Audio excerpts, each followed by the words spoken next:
The innovators in this country are looking this way. They are thinking globally. We find time after time that Israelis are looking to solve global problems.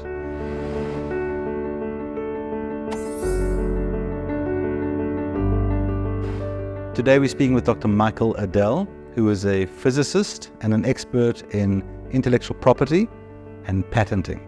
He's here in Israel, and we're going to speak about the ecosystem here and his passion for the SDGs.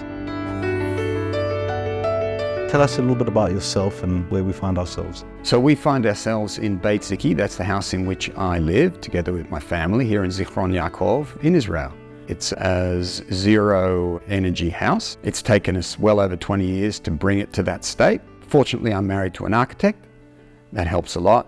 This is where we live, but this is also what occupies me. A lot of my time is spent thinking about our impact on the planet and how we minimize the impact that we have and how we can achieve the great lives that we live here in Israel in particular and mitigate our impact on the environment. So your expertise is in patenting and intellectual property, but your passion is the SDGs. Am I right?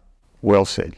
What is intellectual property? Intellectual property is a form of non-material property which protects the rights of people who invent things.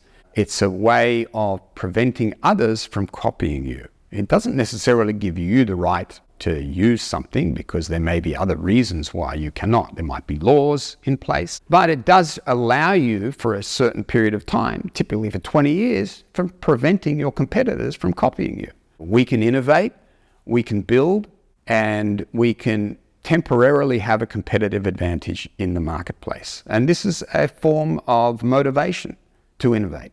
Are there ever cases where somebody develops a patent and it interrupts or interferes with the greater good that the technology is trying to serve? There's a common misconception in patents and in intellectual property that when we provide rights to a monopoly to one party, we're actually doing something to the detriment of everybody else. But I think what we don't appreciate is that when you file a patent, you must publish it, which means that you have to teach the world the best way that you know to do something.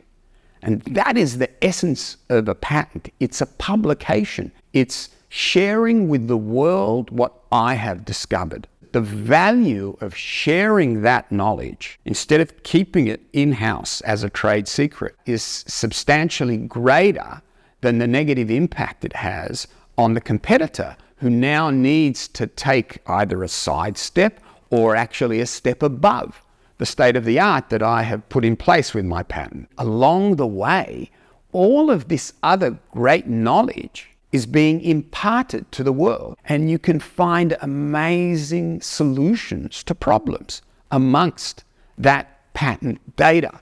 Does Israel have a particularly dense patent environment? Yes, we are, in terms of per capita filing, in the top 10. But if you drill down a little deeper, if you now look at the creme de la creme of the patents, and there's a way to do that today, now we fall in the top 5. So there's something about the way we do technology development here that ends up at the top level of patents worldwide.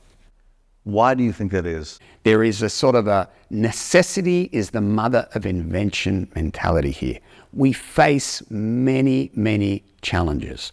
What is very common amongst Israeli inventors is a sense of urgency and a sense of a need to address real problems. There's something in the culture, a kind of a can-do attitude and an ability to drill down and focus on what is the real problem to be solved. What is it about the Israeli character that drives this impetus? It is this sort of this combination of naivety and arrogance that provides so many Israelis with the impetus to take upon themselves big challenges and to file patents and to go out and get funding. It's a tough game. You've got to be willing to be slapped in the face time and time and time again. A guy called Ken Levy, the guy who founded the company called KLA, amazingly successful Fortune 500 company. He once told me that he was turned down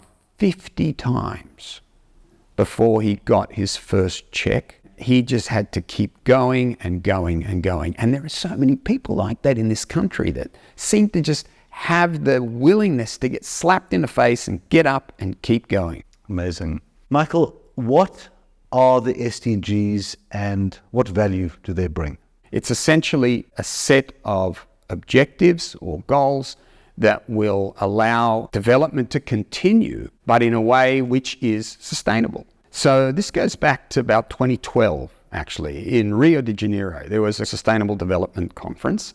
It was decided that they would set goals for primarily around the 2030 agenda for sustainable development. It's about changing the way our society and our industries operate so as that they give more opportunity and protect to a greater extent those that are vulnerable. And we're not talking just about human beings. We're talking about our whole ecosystem, which is also vulnerable. How do we establish a clean environment? How do we establish a clean environment underwater? How do we establish a clean environment above water on dry land? Each of these has their own set of goals in the SDGs.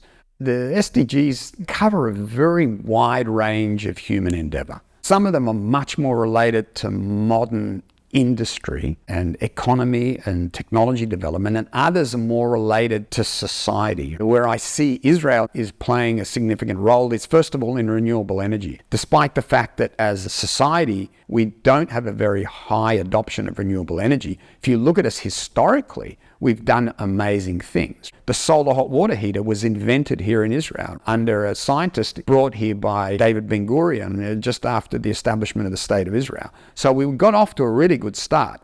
And, you look at SolarEdge, incredibly successful company, really visionary company, doing great things in the solar energy space, fundamentally changing the structure of what a solar installation looks like. In Israel, what is the ratio of patents that relate to impact, meaning a technology that's addressing a global challenge? In terms of the SDGs, we do punch a bit above our weight in terms of the number of our patents that fall into the SDG categories. A company called LexisNexis has done some beautiful work to basically categorize the 15 million patent rights that exist today according to the SDGs. And just under 30% of them fall into the SDGs. In Israel, over 35% actually fall under the SDGs. So it's not a huge differential factor. But it does seem to indicate that people are looking to solve the world's problems and not just to enrich themselves. And it's interesting because our government is not encouraging us to be more sustainable in our lifestyle. But the innovators in this country are looking this way. They are thinking globally. Despite the fact that one would think that, the issues that we have to deal with here at home are changing our focus and isolating us and making us think only about how to survive from war to war, if you wish. But no, nonetheless, we find time after time that Israelis are looking to solve global problems. Thank you, Michael. It's been an education. Thank you. It's been a real privilege to be able to have this conversation. I really want to thank you for the opportunity and just keep doing this amazing work. You've really got to get our message out there. Go Impact Nation. Thank you.